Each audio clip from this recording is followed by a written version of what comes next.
Bonjour tout le monde, je suis ravie de vous retrouver aujourd'hui pour une vidéo unboxing pour un nouveau partenariat que j'ai eu avec la boutique Queen of Craft.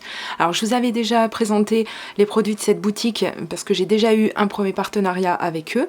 Donc je vous remettrai la vidéo à la toute fin de celle-ci et en lien aussi dans la barre d'infos juste là-dessous, sous cette vidéo. Je vais vous montrer cette fois-ci donc ce que j'ai reçu juste avant, un petit disclaimer, une petite précision. Je ne sais pas ce qui s'est passé avec ce colis. J'ai bouclé en fait les articles donc qu'on m'a demandé de choisir dans la boutique. Cette fois-ci j'ai pu en prendre un petit peu plus et j'ai eu également l'opportunité de tester d'autres choses puisque la première fois où j'ai fait un partenariat avec eux, il n'y avait vraiment pas grand chose dans la boutique et donc maintenant allez jeter un petit coup d'œil, vous allez voir ils ont beaucoup étoffé les articles qu'ils proposent, donc ça c'est vachement cool. Les prix ça reste quand même toujours assez abordable, mais par contre donc j'ai finalisé ça le 27 décembre, je l'ai reçu hier, je l'ai reçu le 14 ou le 15 quoi, quelque chose comme ça, janvier. Autant vous dire que le colis est venu à pied je pense, hein, parce que pour mettre autant de temps ça peut pas être autrement. Alors en premier donc on a une jolie petite carte donc où ils expliquent un petit peu en quoi ça consiste, hein, Queen of Craft, et avec donc le lien vers l'Instagram et la chaîne YouTube également. Donc ils m'ont fait un petit cadeau parce que alors ça je me rappelle pas l'avoir demandé, donc un petit carnet comme ça, bah écoutez, hein. Merci, c'est vachement sympa. Alors je vais mettre sur le côté ce que j'ai pris. Alors j'ai voulu tester, donc comme vous le voyez ce sont des embellissements en bois, mais je me rappelais pas les avoir pris noirs.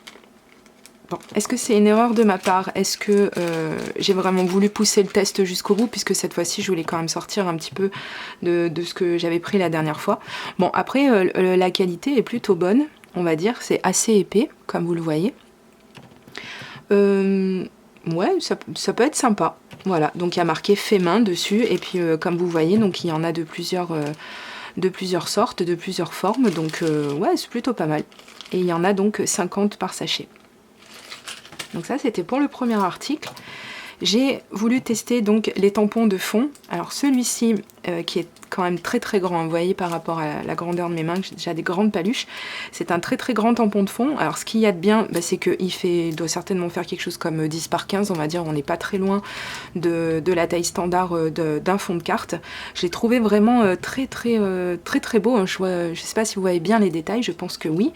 Mais ouais, j'espère qu'il va tamponner correctement. Bon, de toute façon, vous le savez que j'ai la Stamp Platform, donc c'est quand même un outil qui aide, hein, ça on peut pas dire le contraire. Et ouais, j'espère qu'il tamponne aussi bien que ce qu'on peut voir là sur la petite feuille de présentation.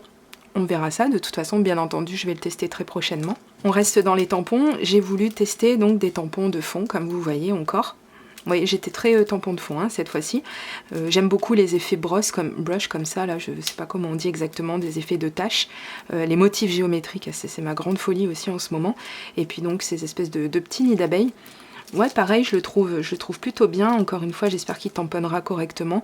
On verra, hein, ça reste de toute façon du produit asiatique, donc bon, on va dire que 3 fois sur 4, on n'est pas déçu. J'ai pris celui-ci parce que c'est bientôt la Saint-Valentin, et puis parce que vraiment je trouvais, encore une fois, les modèles très jolis. On a donc des sentiments sur le côté, voilà, pour ceux qui parlent anglais. Et puis, bon, c'est quand même des trucs un petit peu passe-partout. Après, on n'est pas obligé forcément d'utiliser les sentiments. Mais je trouvais quand même que vraiment les dessins étaient plutôt jolis. Ça fait un petit peu enfantin, mais pas trop.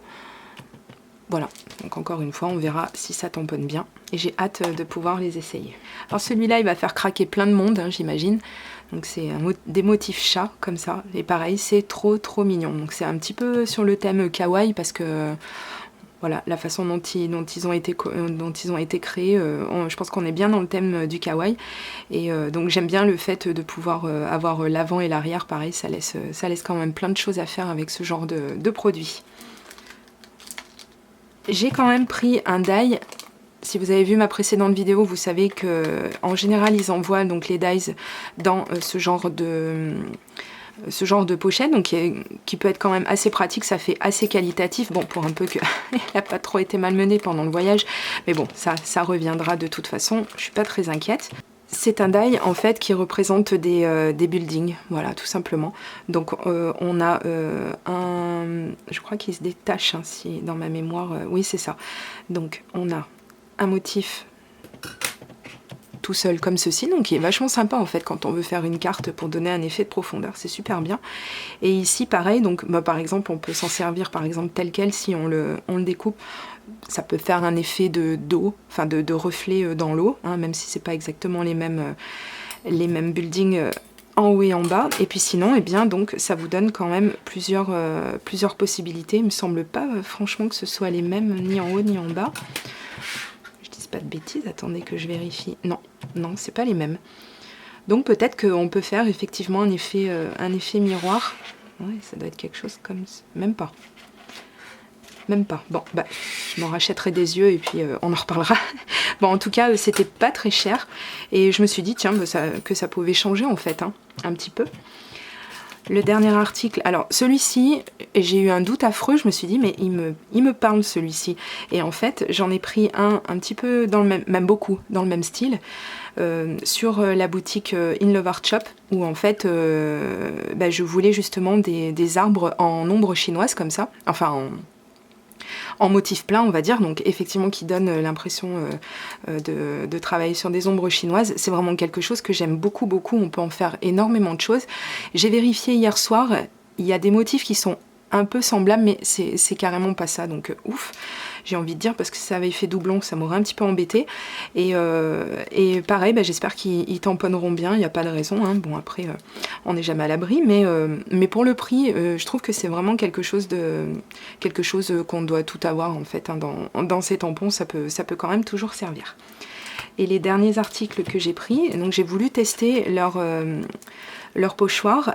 Alors, ce qui me fait un petit peu... Alors, rien sur la qualité ni rien du tout. De toute façon, pour l'instant, comme vous le voyez, ils sont flambant neufs. J'ai pas encore eu le temps de les tester. Bon, moi, je dirais que, bon, de toute façon, ça reste du pochoir tout à fait ce qu'il y a de plus standard. Ils sont quand même pas mal épais, donc ça, par contre, c'est plutôt pas mal. Ils me font beaucoup penser, encore une fois, aux articles, enfin, aux pochoirs de la marque In Love Art Shop. Alors, c'est fort possible, de toute façon, on le sait, hein, pour d'autres articles qui n'ont pas grand-chose à voir avec le scrap également. Par exemple, quand on achète des choses dans des boutiques asiatiques, des vêtements, etc., on sait, on n'est pas à l'abri, en fait, que ce soit tout fabriqué par le même fabricant et que du coup, ils se les approprient selon leur marque. Mais bon, moi, de toute façon, ça me dérange pas. Vu le prix, en plus, s'il est aussi bien que celui de In Love Art Shop, franchement, il n'y a vraiment rien à dire. On a de la très bonne qualité. J'aime beaucoup les motifs. Je trouve ça très moderne, j'aime bien. Donc pareil, j'ai hâte de le tester. Et celui qui m'a vraiment tapé dans l'œil, vraiment, je l'aime beaucoup. Donc c'est ce motif... alors, oui, ce sont des horloges, c'est pas ce que je voulais dire. Mais je veux dire qu'on peut adapter à pas mal de styles, hein. Ça peut faire un petit peu vintage, shabby ou autre. Et puis ça fait aussi un petit peu grunge dans le style T-Moltz. Ça peut être vachement sympa. Et donc les étoiles là, sur les côtés qui sont aussi très jolies. Voilà, donc ça, c'était donc tous les articles que j'ai pris dans la boutique Queen Craft. Je vous remets mon lien de parrainage sous cette vidéo s'il y a des articles qui vous ont intéressé. N'hésitez pas à retourner voir, encore une fois, comme je vous l'ai dit, ils ont vraiment mis énormément de nouvelles choses, donc ça peut être plutôt sympa si vous aimez bien un petit peu tout ce que je vous ai montré. Et il y a encore beaucoup d'articles sur la boutique, donc n'hésitez pas à aller faire un petit tour. Je vous mets ici donc le nom de la boutique si vous voulez un petit peu aller voir, et donc je vous mets également le lien en barre d'infos. Et ben j'espère que cette vidéo vous a plu et je vous dis à très bientôt pour les vidéos création avec ces articles justement. Gros bisous, bye bye.